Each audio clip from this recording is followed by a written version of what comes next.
I'm Laura Paglin, and I'm the producer and director of Unseen. It's about a serial killing in Cleveland, but it's told from the perspective of the victims.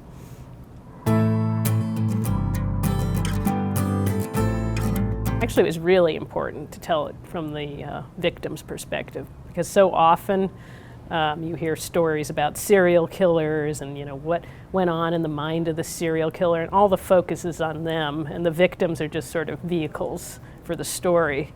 But in this case, I really wanted to get inside the lives of these victims, because I think we tend to distance ourselves from crimes like this by saying, oh, well, that could never happen to me. Those women were crackheads. I'm not one of them. And so by telling their stories, I think it brings the horror of what they went through. It makes it up close and personal. And so that when you watch it, you think, well, maybe that could happen to me. So my goal was to humanize these women, so that you learn about, that they had hopes and aspirations just as we do.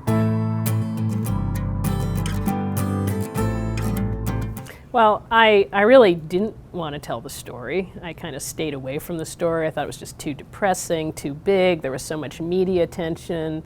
I didn't want to be, trying to talk to the families while they're going through all this pain. So I stayed away from it, but something compelled me just to go to the scene of the crime. I kind of made an excuse to go there. And I found when I went there, there were lots of people who just wanted to talk about it, neighbors who came up to me. So initially I didn't know what my approach would be, but I knew I wanted to do something about the community, that had to do more with the community and not the criminal.